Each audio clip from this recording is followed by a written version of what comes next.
Last time we played C9, it went to 5 games. Cloud9 defying expectations. It didn't feel like we beat them because we were way better than them. It just felt like we maybe had a better day.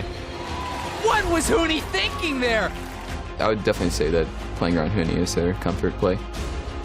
If Huni fails, the team fails. We live and die by Huni. 유무타를 이기면 월드 챔피언십을 할 수 있는데 저한테 이면 3년 만에 다시 가는 월드 챔피언십이고 저를 다시 증명할 수 있는 기회를 얻은 거죠. It would mean a ton if we made it, but I think Immortals want it just as much, so it'll be tough. Losing Gauntlet and not going World would be like super sad. If we really deserve Worlds, then we should be able to beat Immortals twice. I mean, if we cannot make World, then it's like you have nothing.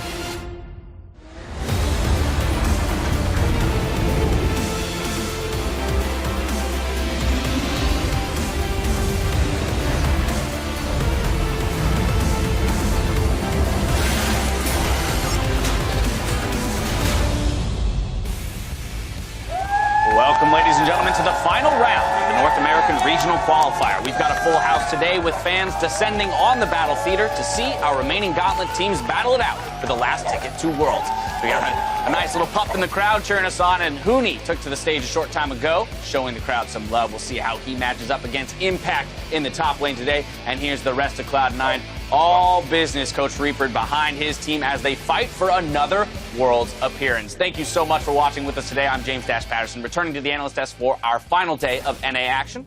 Mark Zimmerman and Alberto Contrangifo. Gentlemen, this is the culmination of the NALCS region. Right here, our third team qualifies for Worlds. Are you ready to see who rounds out this entire picture? Yep, been saving the best for last in North America. Last teams to qualify. And we had swift 3-0s leading up to this point. Hopefully a longer, more competitive series today. Hopefully, but all I want to see is the top lane action. God, these guys are playing so well. Yeah, given the way that they've been performing in the playoffs, it's just made this series all that much more exciting when we look at it on paper. Let's quickly take a look at where our Worlds picture currently stands. In case you missed it, Splice have secured the final European seed, claiming victory over the Unicorns of Love in a 5-game series that just concluded. And Albus Nox Luna from the CIS has secured the final IWC spot after defeating LatAm's Lion Gaming 3-2 yesterday as well. So, gentlemen, this is our entire Worlds picture here. Either C9 or Immortals is joining that roster of teams at Worlds. What do you think of that field? I mean, overall, I think it's just a really strong field, and I think a lot of the regional qualification matches ended up really close. So I think you'll see a lot of 2 and 3 seeds actually be relatively well matched. Like SKT didn't come flying into the 2 seed. Similarly with CLG. Samsung Galaxy beating KT, right? And that was a very competitive series, so that as well would lend itself to a competitive group stage. Even just right now, Splice being taken to 5 games by the Unicorns of Love, who were seen as the complete underdogs in this matchup. So while the teams are fielding the best teams from each region, the region themselves are quite strong. Very much so. Well, that leaves us with just the final North American seed left to be determined, to be awarded the winner of today's match. They will be returning to the world stage, either Cloud9 or Immortals for the first time, that organization. So I want to look at that. This is a rematch of our semifinals that took place a few weeks ago. Cloud9 getting the better of Immortals last time, but in a very competitive series. Right, and I think the big thing is just seeing how the teams adapted since that point in time, because I think we saw that the meta was still relatively fresh. It was the second weekend of the matches, and it's about where they've gone since then. And despite coming off of a victory yesterday and even defeating Immortals in the semifinals, Meteor still feels that Immortals is coming off a greater high in that they defeated CLG in that third-place matchup. So in terms of having the playoff run and momentum, he feels that Immortals might have that in their favor. And he might have felt that way yesterday, but I doubt that today they're going in with the ideas that they had before into tonight's matchup, because it's obviously all about right now. And I think that right now, Cloud9 is definitely looking like a much more solid team. We haven't seen Immortals except their match against CLG in the third-place match, and even then they look kind of a little bit shaky. CLG being able to take them to the end of the line. And I think a lot of people would look at yesterday's series or the fact that C9 had to prepare against 2 opponents as a rather large disadvantage. Some people might claim that. But I would have to say, given the way that the series went yesterday, you have to imagine C9 was probably aware that they'd be in full control there and could focus the majority of their attention here on Immortals and their matchup They today. played everything that they played before. They didn't show anything brand new. The only thing that they showed was Impact's playing even better, which is really showed the scary. Yasuo. Yeah, okay, so he Yasuo. showed Yasuo, right? That's one of the picks, but you can't really count on it too much. We have heard rumors that people are thinking about the Yasuo and Tanara as well, right, as the kind of place where Yasuo top started, but one where we don't want to go back to. All right. Do you have something you want to add there? You're like, Yasuo should be fringe. Keep it there. Very much so. All right, well, an area that you might expect Immortals to gain an advantage is that jungle position, but Reignover's high-pressure presence was conspicuously absent in Toronto. Definitely Smithy getting the better of him throughout that tournament. Right, and I don't even think it's just Toronto. I think it was the playoffs as a whole. He had the lowest first blood percentage of any jungler. He was second lowest in farm and CS differential. And so I think just Reignover's been struggling a ton this playoff series. He was like top in deaths as well, but that's kind of indicative of how Immortals plays overall. And I think there's just a lot of concerns about how Immortals has transitioned to the new patch of just standard lanes every game. And watching his play, I think the thing that gets targeted the most that I've seen a change in Reignover is his team fighting itself. A lot of times before he'd be able to weave the inside of the fight well or dive just a little bit perfectly. So if you're Olaf, he doesn't get the Olaf syndrome where he's getting killed by himself. Just gets kited out. But now we've seen him getting caught out by himself so many times that's so uncharacteristic. But I find that it's probably something that is easy to fix, that it's not something that it's a devolution of his playstyle. Well, and of course, we always, when we talk about Reignover, we talk about Huni, and although he might, or up to this point, might have had to compensate a little bit for Reignover's lackluster play, Huni's been flexing his muscles in that top lane, especially on patch 615, and so that, you already hit it, featured matchup today, Impact versus Huni is going to be a sight to behold. Yeah, I think it's really close, too. I mean, Huni's definitely a little bit of a feast or famine player with some weird pocket picks, but Impact just plays the meta super well and is super consistent. Doesn't really have many, like, bad games. I have to give him the edge for this one. Being able to play all the champions that make the team composition work doesn't deter from the team itself. Whereas you have Immortals, on the other hand, where in order for Huni to get his lane going, he has to go with the counter picks a lot of the time, and that makes the team composition a lot weaker. We saw the Riven game that they played in the semis against each other, that it just didn't work because the comp had no ways to actually fight. I think we also did see a lot of where Immortals can depend on Huni, because in the games where he was performing well in that semifinal series against C9, they crushed. Yep. But then in the games where he was not, he looked a little bit off kilter, they got crushed. And so it was very much, it felt dependent on his performance in the top lane for Immortals. Right, which is, it feels a little weird to hold that against him, where it's like, what's the rest of the team doing? Because like you said, Reignover hasn't been getting going, and we saw Turtle actually getting crushed in most of his laning phases, especially against Jhin, and when Stixxay was on that, they eventually had to ban it into Game 5. Yeah, I mean, the standard lane, I think, is the one thing that's really hurt them for Immortals. We always saw them as a team that knows how to lane swap well, put the advantages onto the top side wherever they need fit, and it makes it so much easier for the dual lane to get out of any bad matchups that their struggling laning phase can just be completely blown away, and now all of a sudden you got a team that knows exactly what to do in the mid game. You just kind of spiral yourself into mid game for free. And while the results of this series might be tough to call, Smoothie, C9's support, guaranteed they'd make it through the gauntlet. And I guess my question to you is, what exactly can we expect to see out of the bot lane of these teams? You touched on Wild Turtle struggling a little bit throughout the playoffs on picks like Jhin. What else do we see as being a big determining factor here in the bot lane? One thing that Wild Turtle was unable to perform in Toronto was the fact that he couldn't take the Ashe into Jhin matchup. And right now, the meta bottom, you have Ashe, you have Jhin, and you have Sivir, with some AD carries preferring the Lucian or preferring the Ashe every once in a while.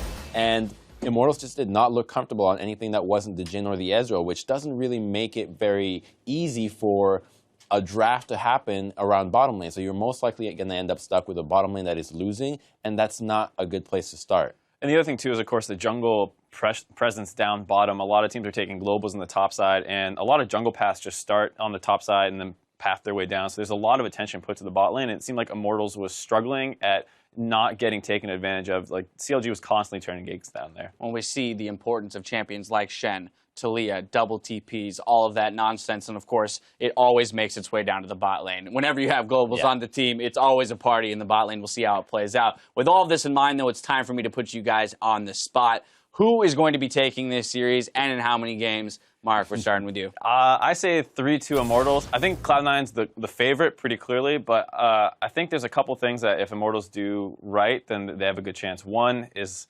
Reignover needs to step up, but I'm going to assume he's going to have a good series.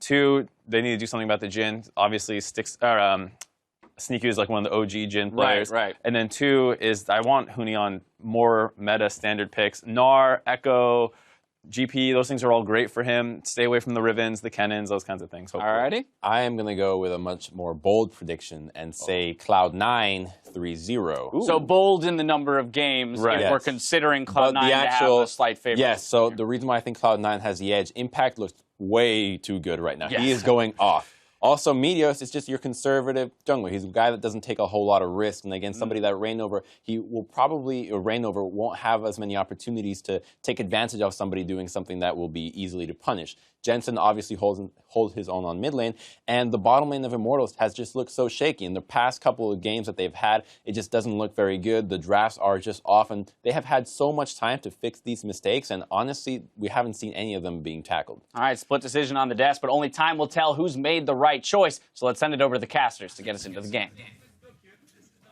Thank you very much, Dash. Welcome to the Battle Theater, everybody. I am Rivington Bison III, and we're busting out the tri-cast for the Labor Day matchup with Joshua Jat Leesman and the ever-so-sultry Aiden Zyrene Moon. Sultry?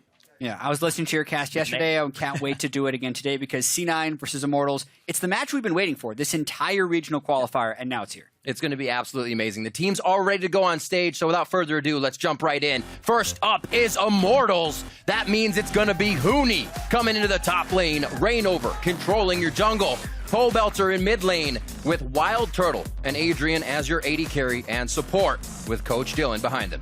Going to try and do better than the semifinals they had against Cloud9 because Cloud9 bested them, and on the other side, we will have Cloud9, and of course, it's Impact who has been dominating in the top lane. Meteos in the jungle. Jensen looking to have a better performance than he did in the finals in Toronto in the mid lane. Sneaky the AD carry, Smooth the support, and Reapered a very talented coach for picks and bans. And it's actually very funny because we heard on the desk, Mark was saying, Cloud9 favorites because they won last time. It was still an incredibly competitive series. There were a lot of mistakes from Immortals, and are they going to be able to shore up those weaknesses coming into this matchup? Because they've only had to focus on Cloud9 for about a week now, whereas Cloud9, they did have to go through the gauntlet a little bit with Envy. Yeah, and I'm really excited just to see the draft in this game because we've already seen 5 drafts with these teams against each other, and what's super interesting about playoffs coming into regional qualifier is we're on exactly the same patch. So essentially, you can think of this as a 2-week later extension on their previous series.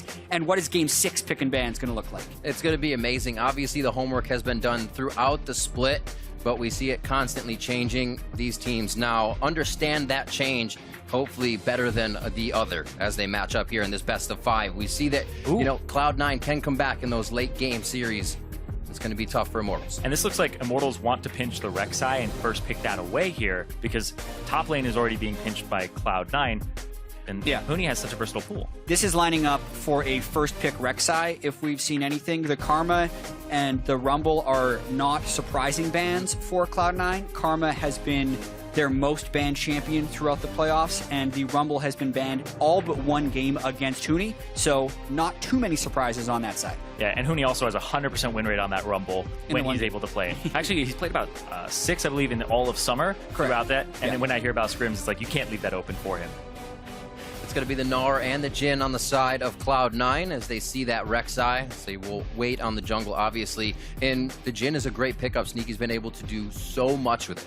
Yeah, and if we look at the priority of these champions from the playoffs, the Jhin is right at the top for Sneaky. The Sivir, actually, I feel like would be at the top for Immortals, and it's what they've had the most success with throughout the regular season. Yeah. And they're almost trapped into doing the Ashe against it right now if they want to bring CC from the bottom lane, which is something they've been trying to do ever since the latter half of the regular season. So that's something that Immortals is going to be picking into unless they have a pretty big departure from their strategy over the last couple weeks.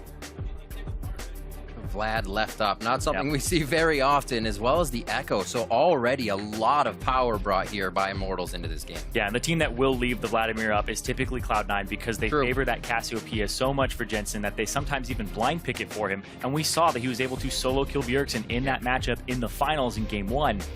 And this is one of the things that's evolved throughout the playoffs. The last time these guys played in the semifinals, Cloud9 actually banned Vladimir in every single game of the series. But then in the finals, they left it open. It was first picked by TSM, and they picked the Cassiopeia into it. So do not be surprised if, even though they haven't picked it yet, if they go with the Cassiopeia on the final pick for Cloud9. And this may have been what Immortals were also going for with a Zac pick here from Cloud9. Pinch the jungle immediately, try to get him on that Zac, because that was the game that Meteos did falter on a little bit. I actually don't like Cloud9 picking Zac so early here. I think the Cassiopeia could have been a safe pick into the Vladimir, because this unlocks Wild Turtle's Ezreal a lot better. He played it in the 5th game game against CLG when he went off on it in Toronto. And Ezreal is very good against Zac. That's now 2 targets that can essentially avoid Zac with the Vladimir and the Ezreal. And I think Meteos is going to struggle to find the right things to Elastic Slingshot into. I think you picked it too early. A lot of the times, Immortals will kind of stump you on a pick ban phase, and you won't know what they come out with. But this time, we see many champions that are usually on that ban list, and this team is scary from Immortals. It rounds out with the Cassiopeia you guys were talking about for the Cloud9. Yeah, and Jat, you said they may have picked the Zac a little too early. If you're going to pick the Cassiopeia and you know the Vladimir matchup, well, yeah, they maybe could have waited on that.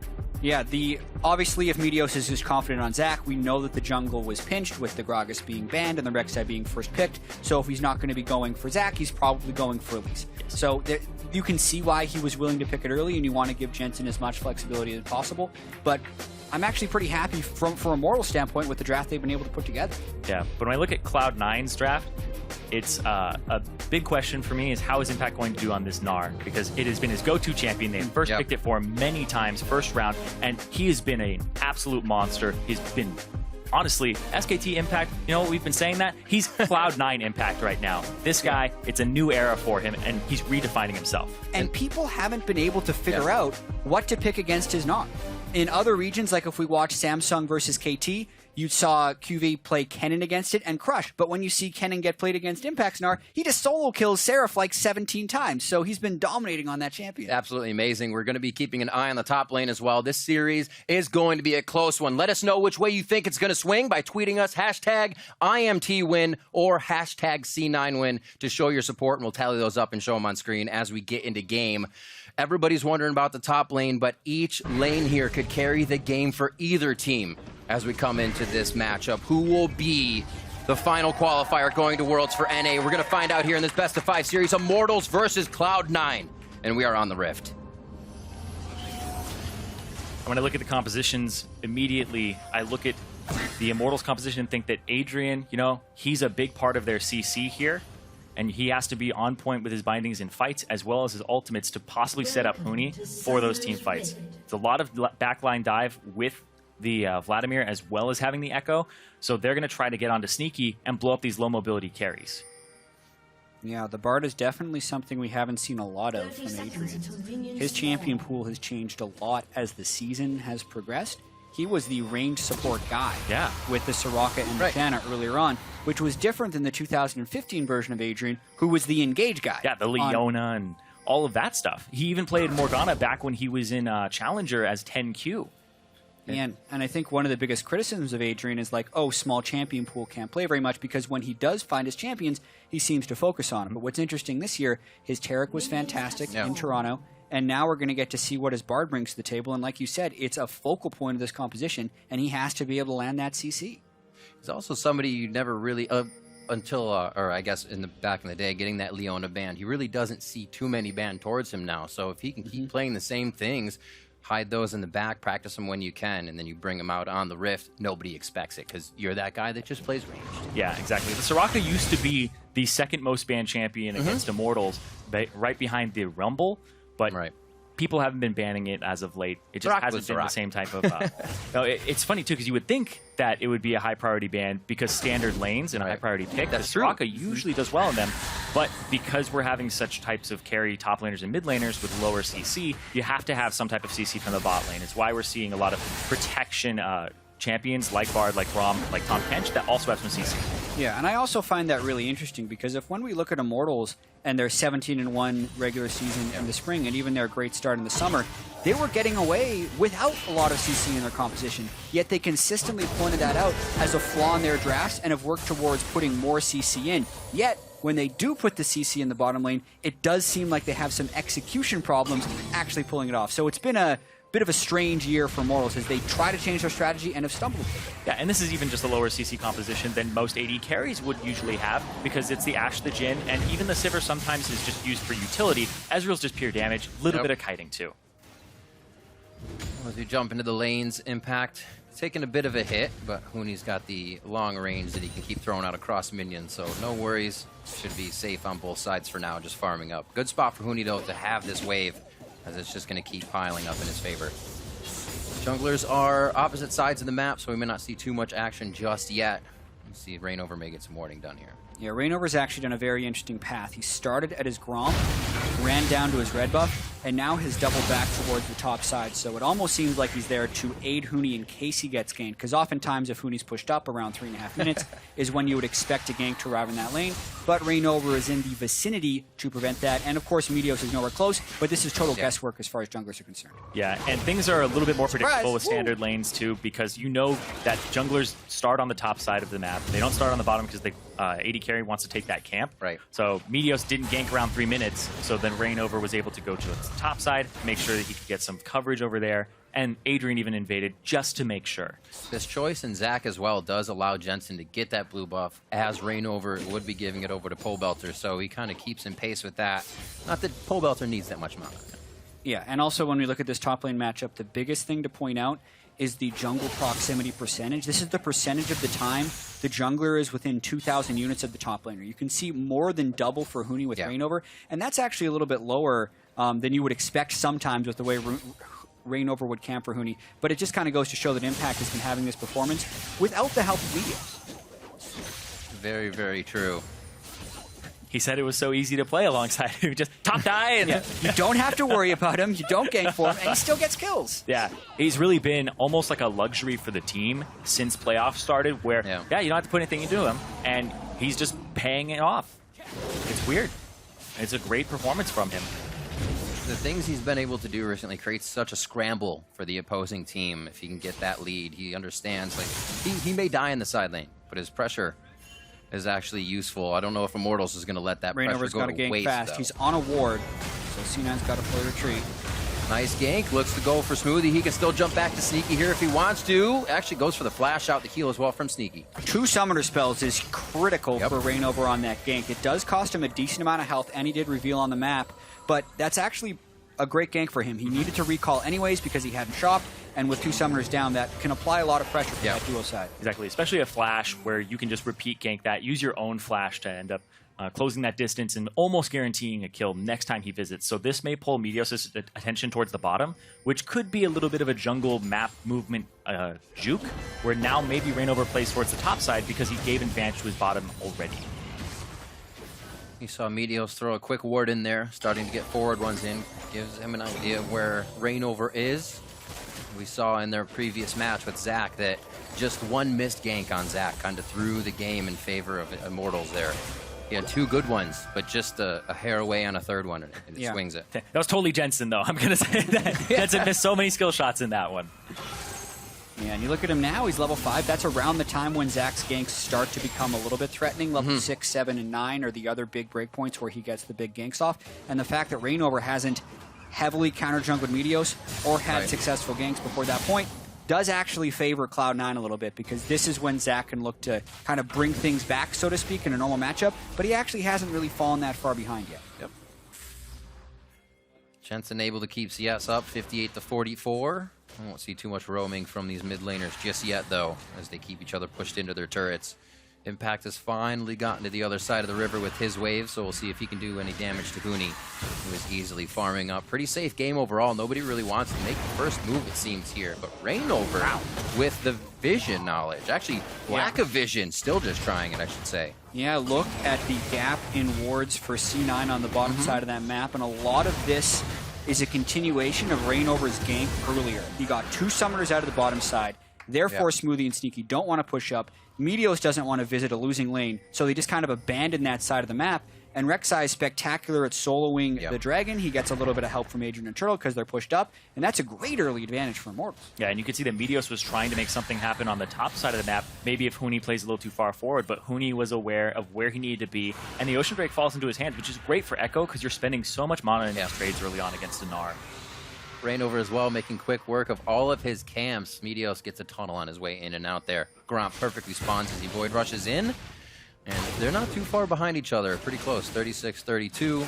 Building up on their items here as Meteos is taking a little longer to go back and get that second purchase in. Cloud Drake is coming up next.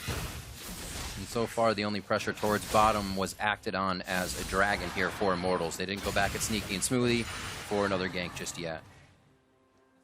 Yeah, and we think about the top lane matchup so much between Impact and Huni. We've seen the jungle pressure on the bottom side. But the mid lane matchup in this game is really interesting to me as well, because Pobelter feels so confident on Vladimir. When you hear him talk about this pick, he usually thinks it's GG as soon as they get it locked in. He's amazing on it in team fights. But then you look at Jensen, who has probably equally as much confidence lately on Cassiopeia. Yeah, the 7-0 Pobelter. Exactly. It's GG when he gets it a lot of the time. Jensen picked Cassiopeia into Bjergsen's Vladimir, and that was the only win C9 had in the finals. Then had to deal with Bjergsen's Cassiopeia and got crushed. So these are two players on champions they're very good at, and they're really isolated in that mid lane, which is super exciting. Hopefully we get a little action out of them too. Like you said, Pobelter going hard with that flash up means the play could be made. But the same from Jensen as we get a little bit down here. Scuffle around the Dragon Pit. Twin Fangs is going to push Pobelter out. Really bad. Oh, he should be easy on that one. No ignites for the mid laners. Yeah. Early pool there too. Making sure that he can't follow him. That's true. A few more flash and a poison tick could definitely take him out. It still puts him very low and in a bad position in this lane. Dragon's already down, so kind of fighting over scuttle control here, as well as possibly picking out some summoners. Nothing comes of it really. It's like Jensen and Pobelter both hold theirs. Rainover gets control of the area, and they now get to sneak in a little bit here. Got to be careful not to mess up this. That was great pressure by Rainover, forcing the smite. Jensen may have wanted to stick around a little bit longer in lane, but he knows he's going to run out of mana right now. He even baits his recall. He's like, wait a minute, Pobelter shoved up. Now he has to lane with lower mana, and that's going to allow Pobelter to catch up. Exactly. Cassiopeia, it's a little bit free to actually CS with this because you get mana back when you last hit, but he has his tier and he wants to be able to just spam the spells out with a high frequency. The command has been given. Yeah. By High. Activate Jensen. It was extremely powerful for him last regional qualifier, that's for sure. Yeah, and that's a very interesting thing to note because Cloud9, since their inception, have always made Worlds, and if they make it this time, it's the first time they've done it without High. And you look at Immortals, and this is the team that was basically built to go to Worlds. For some reason, there's a curse all over the world on teams to do that, and they don't find themselves. Super teams don't find themselves going. Another amazing split, and if that's number 2, it's crazy if they don't go. Yeah, going 33-3. Yeah, overall, over the year in regular season, and then failing in playoffs twice and getting 3rd place. It could be one of the biggest flops that a team has seen in postseason in NA. Well, that's blocked by Smoothie. They are the final boss here. We'll see if they can put up that fight. Yeah. Good knockout in the top lane by Impact as bot lane, they get a little bit aggressive. We thought it would stay calm. Yeah, and to just combo off that Siren, high stakes for all of these teams. Like, yeah. Rainover and Huni were in the World semifinals last year. Wild Turtle, since he joined the competitive scene back in 2013, always goes to Worlds. Like, both of these teams have so much on the line, but only one of them gets to go. And it, for whatever reason, I feel like they're both good enough to They are. but only one can, which makes this game really tense. Clear that wave, Impact. Boom. Very satisfying. Instantly gets him a good back there and forces Huni to have to use the ultimate to go back. Small advantages that are making Impact a little bit bigger. You got that CS lead. Huni can obviously still put up a huge fight as he comes in. He'll be right for sneaking on that back line and looking for Jensen. So the fights are going to be hectic with these divers. Yeah, and it almost seems like this game is going to be going into whoever can get the item power spikes first, and then force a team fight in the right spot. Because Impact has a minor CS advantage over Huni, Jensen has a minor CS advantage over Pobelter, and then the dual lane for Immortals has a minor CS advantage over C9 thanks to the gank. I think favorably wise, the solo lanes are kind of going towards C9. But if Huni gets his Trinity Force around the time Impact gets Frozen Mallet, and likewise with the Spirit Visage on Pobelter, like those 10 CS advantages aren't actually going to matter in team fights. It's going to be all about the team fight setup. Exactly, and the team fights really matter because these teams are not exactly built for sieging. Sure, you have a split pushing top laner if they get ahead, but your wave clear and the other 4 members is a little bit unsafe. C9, they have a little bit better wave clear, but Immortals will struggle in that regard if they're put in a siege situation. So it's about those team fights. And something we have to keep a look on in those fights is both supports exhaust. High damage from the mid laners. Huni as well in that top lane. What's the choice? You can't make the wrong one with that exhaust in that moment. It's going to be very, very tense with the supports as well. Keep an eye on everything as it comes around. Only 12 minutes in on this one, and still 0 deaths. First blood, first turret still to come, so we're looking for that gold lead to actually pop out of nowhere. It doesn't look like anybody's setting up too much to make that happen. Rainover, however, is getting himself into Meteos' jungle. Going to Meteos' jungle, they saw that Meteos was hanging out by the Raptors, so now Pobelter will play a little bit safer in the meantime because he hasn't seen the Zac leave the jungle. They're also playing to this side on Cloud9's bottom half. They shoved up the wave. They have their support and AD carry in that tri-brush. And they're just trying to protect that red buff. Protect the red buff. Also just get control of the jungle here. It's what C9 kind of seems to have done. Turtle and Adrian could be in a little bit of trouble if they decided to dive, but with all the people that can feint down bottom, it wouldn't be it could be a dive that gets turned around because almost everyone from Mortals could arrive. Yeah, and they don't have vision control in that jungle, so you can see Pobelter just hanging out there. He doesn't know just yet that Cassiopeia is down there. Now he's going to see that and say, okay, I can shove it up. Because if he had gone straight into that bush, he may have been killed and chased down by Jensen. Yeah, the tension to me in this game is really building up because I don't expect the teams to stay this passive for much longer. They played a 5-game series 2 weeks ago, and the fewest kills we had in any of those games was 24. So I feel like the pace is going to increase pretty hectically pretty soon. And that's been Immortals' thing, too, is once the game gets out of hand, they just keep going. Whether they lost the fight, they try to win the next one, or if they won that fight, they're like, all right, this fight's going to be easier, and they keep doing that. It's that skirmish style. Once they find an advantage, they don't just sit on it. They try to push it out. And that's exactly what this is building to be. The later they go, the more damage they have. The one fight now means turrets after that, means much more after that since you're farther into the game. Almost got a solo one there. Impact trying to put another one in the book. And this is before Frozen Mallet. So Impact is doing a tremendous job to pressure Huni. Huni wants to recall and then ult back, but he also doesn't want to recall before he has enough gold for his Trinity Force. So he's on a really greedy timing right here to try and make sure he doesn't get solo killed. And there really hasn't been any, I wouldn't even say love for Meteos, but it's almost like Impact is saying, no pressure towards this lane, let it be 1v1. If Brainover comes up, I'll do the best to save myself. But Meteos has kept himself in the jungle and more towards the bot lane mid lane. And Meteos hasn't fallen very far behind Rainover and CS either. I think Rainover, from a teamfight perspective, is going to be much stronger right now. Cinderhulk and Durarm's Fist fully stacked up right there. But Meteos isn't even sitting on a completed jungle item yet. He really wants to get a Cinderhulk, but he's kind of a little bit of everything in that item build. Yeah, there's always that risk if you back right now that a gank happens on the top side. It's just that Rainover pressure. And Cloud Drake is also on the table, and the vision control has just fallen off. So he has to back, finally get some items for himself, and then reestablish control, and that's why he's coming back with a lot of wards. Oh, sneaky impact there. Clever. Mega. Quick hit. Does have Chrono Break. Mega will come off of the minions, and this may just be a teleport back or a Chrono Break back. Rainover was even topside to give a little bit of support here. Yeah, that would have been interesting if Impact had actually launched off his head and got ahead of him. Into the turret range. Rainover was in the area, so he was kind of prepared for that. Yeah, that's going to mean item break points hit by both of these guys. Huni ulted back, actually, before he could heal the full, but he did stack up his Corruption Potion, and he's maintaining his teleport with the Triforce. But when Impact gets Frozen Mallet, I feel like that's a power spike that actually helps Impact more than it helps the Trinity Force user and Echo. Yeah, that's very true. It ends up allowing him to chase you down the lane, so every time you push up past the middle point, you risk getting solo killed by the Gnar, whereas the Echo, it gives you that cooldown reduction so you can keep farming the wave with your double Qs, but other than that, it's mostly for killing the AD carry. Now this becomes a little scary. Jensen, Morellonomicon with that Abyssal Scepter. He can definitely still kill Wild Turtle or somebody quick if they come up. Does it think they're gonna beat that one up? Huni just backed and bought an Elixir of Sorcery. Hasn't popped it yet, so he is waiting. Fight time, he stole it! Oh, Meteos able to get it. Remember, he still has his passive. Pobelter gets knocked out. We're gonna see Adrian going down. The Tempered Fate does not help too much. And they are on to Smoothie Immortals, now losing 2 more. Double kill coming in now for Sneaky. This is huge for Cloud9, and they are just able to rout Immortals. They push them back into the own side near their blue buff, and now they are on to Wild Turtle. That's going to be the cleanup. It seemed like all of Immortals' ults just kind of did nothing to the C9 composition. It was such a strange setup because it almost looked like Immortals was just going to be gifted the Drake, and I think that put them That's what caught me into off a guard. false sense of security. But guess what? Meteos can fly across the screen, steals the Drake, and that itself was a distraction. And it almost felt like Immortals was distracted in that fight, whereas C9 was very focused. And that's going to be the first turret gold as well, going over to Cloud9, and it's just split between Meteos and Sneaky here.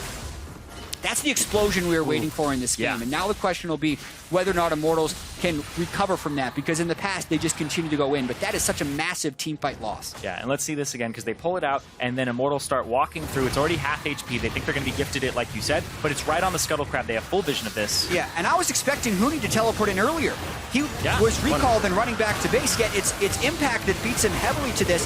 The Jhin ultimate gets a couple of shots off before the Bard ultimate hits. Adrian ends up falling, and then Pobelter only gets his ultimate on a small crew of people. So really, it's like Riv said, the Immortals ultimates didn't really amount to anything in this fight. Yeah, and in contrast, the Cloud9 ultimates were quite good. Sneaky ended up getting a kill with one of his, and then Smoothie's ultimate was across 2 to 3 people there, and one of them was Pobelter, so he was holding up the Vladimir from getting towards that back line. Spent a lot of that fight trying to figure out where the ults went. It seems like they just hit the void. Well, Huni didn't have his. That's right. Pobelter used his on a few he just people. came back up. Rek'Sai doesn't really have a real ultimate, and Adrian's ultimate was used directly onto Sneaky. So, like, they used them, but they just weren't going to have a big impact. Well, this is what you talked about, Zyrene. Once it opens up, Immortals, whether they were on the winning or losing end, they're still going into fight as soon as they come back. They recognize an opening in mid and are able to break down that turret. That allows for more forward vision. His Impact here, creating his own pressure on the top side for the entirety of this 20 minutes. Gets the turret for himself. He gets turret for himself, and now Meteos actually looking towards the mid lane just to shove it back out and make sure that they can establish a little bit of control here. They bring their bottom lane as well. And it's a little bit of a siege situation here. Yeah, it's the only remaining outer turret for Immortals. C9 was able to take the top and the bottom, and since they still have some shove in the bottom side, it's natural that they move people up here and maybe try and get some wards in the jungle, but respect is given, they back away, it's time to buy some items. Yeah, and speaking of buying items, it's the Trinity Force as well for Wild Turtle. So this composition will kill turrets quite quickly with the double Trinity Forces when they get to them. But it's, once again, low CC, no Iceborne Gauntlet here. So when you're in these team fights, you really have to make the CC you have count. Yeah, and that means not having the Bard ultimate just used to interrupt the Jhin ultimate after it does damage. It needs to be used to help initiate the fights and get in range so that Huni and Pobelter can set up. That is one of the greatest synergies that we have with Bard, is the Echo parallel convergence. You just get the 2.5 second stun off of the Bard stasis, but that's never going to happen in the manner that Immortals played the last fight. But that's the typical use of the Bard ultimate, is to interrupt the Jhin, so Adrian is going to have to, first off, realize that he needs to use it onto somebody like Jensen and Sneaky simultaneously, but Cloud9 can avoid that, because I think that Smoothie is doing a great job of stalling the front line. Ooh, Rainover looking to do a little warding by himself. Always a dangerous proposition. He gets himself taken out as Cloud9 collapses immediately. This may be the pressure they need for mid. And Rainover, once again, he hasn't really been looking like himself since playoffs started. And this is maybe the start of something where there's playoffs Rainover, where there's a lot of pressure on him, and Immortals just haven't been able to deliver in that circumstance. Gorgeous CC chain by C9 right there, and they only burned the Zac ultimate, so they go straight to Baron. All right. This will delay, but will they continue on? If Baron's at 5k health, Immortals would have to go. Pobelter throws the Hemo Plague down. 3 members having to back off. Exhaust very early onto Pobelter. He's able to pull that off. Full damage now coming in from Immortals if they want to start attacking, and that scares C9 enough for them to pull off. Baron at 20 minutes is incredibly threatening and can take half of a team's health by himself. So when Immortals approach, they're very smart not to fully commit, knowing that C9's going to have Baron threat from the other side, and I think C9 smartly back off without suffering any casualties. Overall, still a good exhaust from Smoothie as he tries to mitigate that Hemo Plague damage and make sure nobody falls to some extra Baron hits on the way out. 5-1 here as things have definitely started to heat up. Immortals looking for a lot more. Impact cleaning up a wave in the top side here as Huni might have a little bit of time to roam and help the team out. Exactly, and in 45 seconds that Infernal Drake spawns, and that's what everybody is setting up for now. Get your visions down. Get your visions down. Get your vision down. Get all your visions down. All your visions down. And it's interesting from an itemization standpoint. Impact has got the build with Black Cleaver, Frozen Mallet. Although the Cleaver is completed before any real armor has been stacked up on Immortals outside of the Warden's Mail from Rainover. So the ideal for Cloud9 is if Impact could have turret threat while the Drake is being taken and then still arrive first. Really, C9 is hoping for a repeat performance from the last Drake where Meteos can get a nice engage, and Immortals can't engage with the bar. Or caught They just again. catch Adrian, or rain over. Very close. That's not good for Immortals. His ultimate's down as well, so he can't get to full health before this Drake is forced. We don't see it very often, but Immortals now having to use almost quite a few things in defense. Looks like they're a little hesitant to take away at this Dragon. And this Drake is incredibly important for both teams. You really want this if you're Immortals, but it's also a Jin and Cassiopeia with one TP right into the middle of everybody here from Huni, and Pobelter goes in. They're on Meteos right now, trying to get past Smoothie very low as he flashes out as well. Impact in the middle of the fight onto Huni. He chrono breaks back, and they're gonna have him a double kill now for Impact as he Mega Nars out just before going down. Pobelter against the wall will have to pull to get out, but he goes down to the captive audience. And they're gonna be onto the Infernal. Cloud9 come up huge. And that looked like it was going to be Immortals' fight at the beginning. Huni with the TP right in the middle of everybody, and the damage came down from the Hemo Plague, but the CC from Cloud9 turned it around, and they played that reverse perfectly. They are just chaining their CC together so well and have such crisp team fighting right now. They're not allowing Immortals to lock them down for those final kills, and the turnarounds are just continually there. The Rylai's being completed on the Cassio, Impact being so fearless on Gnar. It's all working out for C9 right now. And Pobelter thinks he has the perfect flank. That ward goes down, TPs to it, throws down on three. Those are the two damage dealers. They get very low. Smoothie blocks the ultimate, and Sneaky and Smoothie get away where Jensen's now in a corner, and he doesn't have threat on him. Meteos covers the ground, and they now Immortals are in full retreat. Yeah, and again, the Bard ultimate does go down onto the Jin, but it's a one-shot off, and you're basically just trading ultimates at that point, so C9 can then continue the fight, and that is not what Rainover wants to see. Now 0-3 on the game. Going to be difficult. You obviously know this is the best of series. You still want to win each one, so with that in mind, there's that extra weight now on Immortals here to make this game one again in their favor, falling down 5,000 gold, and the dominoes keep falling. Every time Meteos can get in range, he's got somebody as well on those Zac hits, and they've only almost taken down Rainover 3 times. And you can see that Rainover right there flashes into the magical journey because he's just so scarred from if I die. You know, they've shown they have enough damage to take me down. Now the Baron started. They know this is happening. They chunked Rainover with the curtain call. Pobelter's not there. He's on the bottom. Impact is fighting 2v1 right now. Rainover's going to go down. Impact able to just soak up so much damage. Turtle in. He's got that Muramana finish. They're trying to put down the damage. Great shot from Huni and Wild Turtle. And again, Cloud9 try to go for Baron, and this may just be them and their fate going away here for this game. This one was a little more painful, though, because they actually suffer casualties thanks to Wild Turtle consistently DPSing on the backside of that fight. He had just transformed his Manamune into a Muramana, so he was hitting really hard. Yeah. And C9 really overestimate their strength going for that Baron. Yeah, Impact, it looked like he didn't expect that much damage to come through and ends up dropping when Huni comes back in again. This is a good call from C9 in theory because you see Pobelter on the bottom side of the map. You already chunked out Rainover and Adrian gets low. Then they all go onto Rainover and they really aren't paying too much attention to Wild Turtle. Exactly, and after they get that kill, they either should have continued on to Wild Turtle or just completely cooled off the Baron because they never actually dealt with the biggest threat that was in the fight, and that was Wild Turtle. So Huni also was able to come in from the top side and pick up another kill, and that actually keeps the game quite close.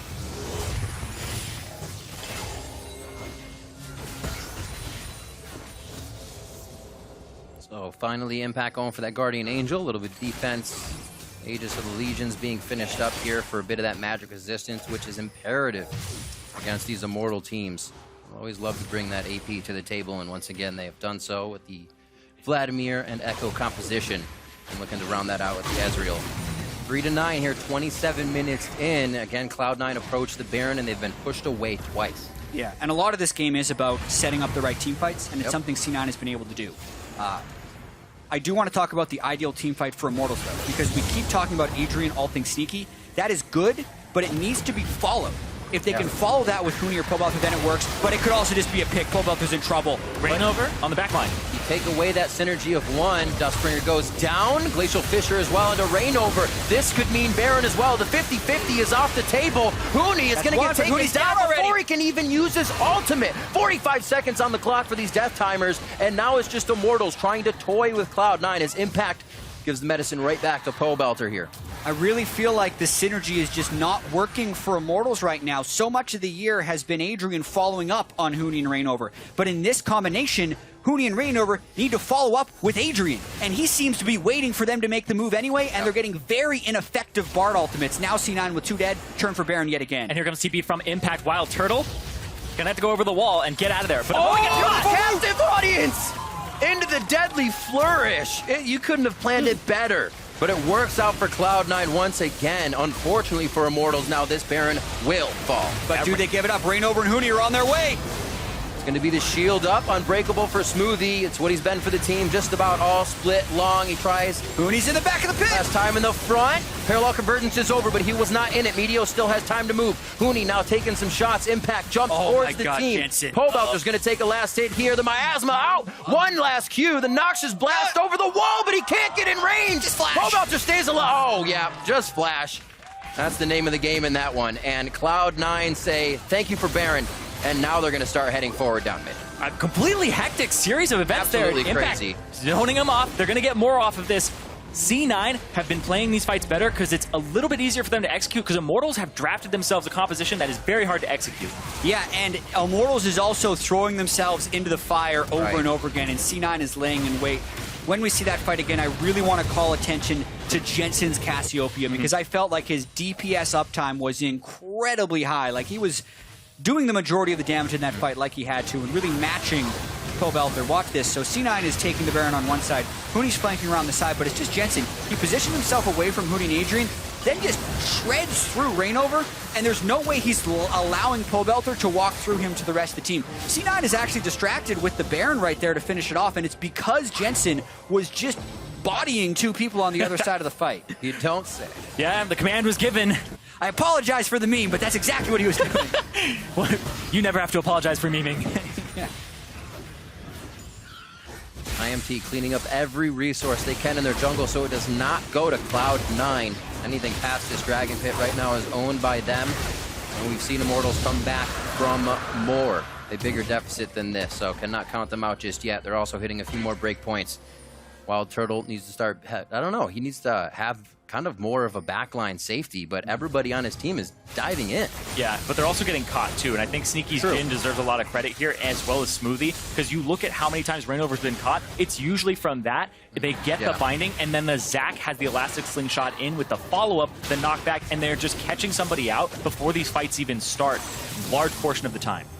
Yeah, and with Baron buff up right now, it's the attempt of the siege. We can see how well Immortals would be able to clear it, but Impact has a split pushing build as well as a Guardian Angel, and they're trying to do a classic 4-1 split push here. Jensen's Miasma does so much, covering that ground from Huni coming in, Turtle trying to get a few shots and then get out. They really get a little bit more time to work with here as they approach these structures. Back to the top lane, looks like Pobelter's going to be taking care of Impact for now. But that GA is definitely going to be a problem. Deadly Flourish onto Turtle. He's going to take a bit more poison. And I say a bit, almost goes down. A great hit up from Rainover, but can the rest of the team follow? That has been the question. He is a focus, and he goes down immediately as Pobelter finds himself left alone on the front line. Another one, a triple goes to Sneaky, looking for the Quadra. Huni's just out of range of the curtain call as he exits stage left, and Adrian will make it to the fountain. Another 3 go down, and that's been the special number for C9 in these fights. And C9 are going to push for an inhibitor here and get so much off of that. The picks that they're getting, there's so much damage onto Wild Turtle, he can't even rejoin the fight. And that's when Immortals decide to engage, is when their DPS has been pushed off. And we also have to keep in mind, at this point in the game, Cloud9 is really far ahead, so they might actually end the game off those 3 kills. On to that last Nexus turret, Sneaky with the focus. Meteos knows can't take too long. The Nexus is opening game number 1. And after a very even 15 minutes, this bomb exploded for Cloud9, and it is 1-0. Yeah, slow start, fast finish for Cloud9. 18 kills after not getting first blood until about the 15 or 16 minute mark. And that's going to leave a sting for Immortals, knowing they have to win 3 of the next 4. Yeah, slow for the beginning, but as soon as they were able to take these risks, and they had already gotten some dragons and some good team fights, immediately they tried Baron at 20 minutes. They are trying these things. That's the boldness to just try and close the game out immediately at 31.5 minutes.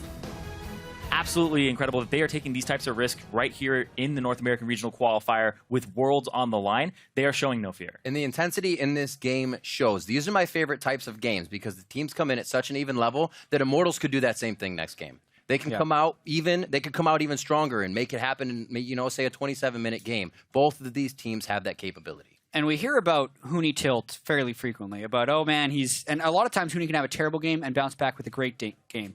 But I'm a little bit worried about Rainover because the entire playoffs he has seemed not quite on his game. There was so much lane swapping. Previously, Rainover was extremely good in that meta, but ever since 615, it doesn't seem like he's able to assert the same type of dominance that he had over other junglers, and he's getting caught out of position, and his early game ganks just aren't hitting. Rainover, if anyone, needs to pick up and be the strong player. Yeah, which is very curious because Immortals were confident when the theory of 615, and then when they got on stage, it seems like something they just haven't completely adapted to yet. Yeah. And we'll see if they have something else to put into practice here, as it's going to be an amazing series. Game 1 has gone to Cloud9, so let's check in with the analyst desk to break it down. They might have to come up with something different, Riv, after a dominating game out of C9 here in Game 1 of the series. Now, that said, it did take a little bit of time for some real action to start happening on the map. Both teams playing pretty cautious, at least through the early game. Not that they weren't making moves or making invades and looking for kills, but we saw nothing traded until about that 18-minute mark. Before we get into the gameplay, though, we got to hit Champ Select and see what these teams are prioritizing coming into this best of 5. I think this is like one of the most important things to look at because Immortals do a bunch of things with their draft that relate to like covering up their what seem to be their weaknesses. So obviously the first pick Rek'Sai to get Rainover on something he's comfortable with. And then they know they can get Vlad later because C9 doesn't prioritize it, and they show their solo laners right away to give their weaker bot lane a chance to counterpick against the Jhin that they didn't have enough bans to deal with. And we heard Jet say that, okay, they're probably looking for the Ashe matchup into the Jhin. We know how it works, but again, back to the Ezreal, and this is the problem that Immortals has had all year long. Once the meta shifted away from the Quinns and the Fioras into the top side, Immortals doesn't know where to put their utility. Where is the utility player, the CC, the engage, and they're left with a composition where Adrian's job, his sole purpose, should be the engage, but we saw his ultimate be used solely as a counter to stop the Jhin ultimate, which is not what the team needs, and this is why the team fights go so poorly. Just there's a lack of cohesion between their drafts. You talk about Immortals kind of putting this patchwork draft together to cover some of their weaknesses. Do you feel that this is the right approach? I mean, obviously they lost with it, so you might say it was ineffective in that sense, but is that the proper strategy here? Should they be looking to get Rainover off the ground, or should they be putting more focus onto the people that are actually performing? I actually don't hate the draft. So there's parts I like and parts I don't like. I don't like the fact that their bot lane counterpick is merely there to hang on because they can't play Ashe the way they should be able to. Right. I don't really like that part. I do like that their laners all are very hard to gank, and Meteos on Zac can't get anything going early on, and that they should have this faster farming Rek'Sai, and they should have what looks like a pretty good comp, but the problem is that they just don't play it quite right. Like Rainover, we talk about his path, his item build. If he just went Tiamat and spent the first 15 minutes of the game hard farming and gets up like 30, 40 CS over Zac, because nothing was happening, and his laners are safe, none of that happens. Instead, he goes the slower build, goes his Cinder Hulk. And we had a successful gank on the bottom side onto Cloud9, but that was never converted into anything more than just one early Ocean Dragon, which, granted, will help the lane significantly, but not enough to transition into something much bigger. And because they got that Dragon so free the first time around, they get a little bit too confident, and they go for that same second Dragon where Cloud9 is ready for it. And I will want to return to the Rainover point, but I want to go through our replays first and kind of get back to that looking into Game 2. So the first one comes 16:45 into the game. This is the first fight of the game. Yes. 4 for Dragon 1 in favor of Cloud9 plus a Dragon. Where Immortals takes the same advantage as last time. They're trying to solo it out, but Cloud9 immediately goes for the engage with a steal, which is amazing. Here we see the Bard ultimate onto Sneaky, but Cassiopeia is going to go untouched. She's going to hit a great petrifying gaze, so it stops Pobeltra's damage Watch right away. Impact here just chain CC Hooney too. He can't get into that stun to set up the rest of his team to follow up on damage, and he just gets popped without being able to ult. And Meteos does a great job throughout this fight because he's in there tanking up so much DPS, but he has his passive up, and he's just right back up there trying to take, and he's going to be able to not donate anything to Sneaky. It's like, this is mine. I have earned this. Yes. Yeah, I think that's, the problem with these team fights is just that like the members of Immortals aren't able to get their champions rolling in the way they should. Like Rainover's in the middle, it just dies. Adrian's Bard is only being effective at stopping the Jhin ult, which isn't enough for a Bard player. And then on top of that, you have Hooney who died in multiple fights without getting his ult off. And the fight that probably went closest to going into Immortals' favor is our next one, but it still ended up being a 3-for-0 in favor of Cloud9 at the end of it all. This is back at the Dragon Pit. Now we're fighting over an Infernal 23 minutes into the game. once again, we see that it's going to be who Impact is going to get his TP off first. Qualifier gets an awesome E damage out there to maybe get this fight in their favor, but then it just gets kited out. Once again, Rainover just dies right at the start of the fight. Huni's ultimate, he just gets kited back. He dies next, and then it's just a chase down to the rest of the Immortals here as Pobelter gets chain CC'd again. Bartle once again goes to the back solely to deal with And Sneaky. I think what we're seeing here is the evolution of Cloud9, the comps that they kind of like. We know Meteos isn't that risk taker. He wants to be that front line, the CC for his team. And it looks like Cloud9 is very comfortable running a two-threat composition with Jensen and Sneaky being the only heavy DPS, whereas you have just a massive front line in Meteos, in Impact, and Smoothie that are just so difficult to get past, whereas normally you see what Immortals was playing with the Vlad comps, everybody just dives into the backline and is able to DPS, but when you're trying to get past Braum, Zac, and Gnar, it's just not possible. And now's when I want to look at that game, too, and return to this Rainover point. Jat was saying, you know, we're used to, with Huni, having sink or swim games where he goes off, 1,000 DPM, and then we have games where he can fall apart, and it looks like he's tilting. Rainover, though, is the guy that we're uncertain about because he used to be the most consistent player, you know, in the region. So here's the thing. When junglers are usually struggling, where players are struggling, one of the key things that often gets told is, look, don't worry about your teammates, especially in the jungle position. Don't worry about your teammates. You're falling behind because you're trying to help everybody else out. You're trying to do too many things at once. Just focus on getting yourself ahead, which is what you're talking about with the Tiamat point. We want to see him get the Tiamat, get himself ahead, and then when you're nice and far ahead of the other jungler, you can spend a lot more time dedicated to helping other lanes, because that's what we saw. Huni was struggling in lane the entire time, using his ult every single time to get into the top side where so much action could have happened, but it just looked like, hey, we're holding on here, we're still alive. Yeah, I think it's an interesting point about Huni because it kind of seemed like they put him in a position where they're like, Impact's going to be really good no matter what we do, so just don't worry about him. Right. You hold on, and like we'll focus more on the bot side. But once again, they got, like you said, that one early gank off, but then Rainover couldn't convert it into anything. He got the Ocean Drake, which was nice, but then it's not enough. Yeah, he should be in Zac's jungle. You saw what happened when Sven got a small lead against the Zac. He was all over him, stealing his camps, 2 levels up, one of the highest in the game. Like, that's what we want to see out of Rainover. He used to be such an efficient jungler, and it's just lacking. All right, well, we have some ideas, but Rainover's the guy we're looking at to make a change here going into Game 2. We're headed to a break, but stick around because when we come back, we'll see if Immortals have a shot to tie up the series against Cloud9 or if Cloud9 extends it 2-0. See you soon.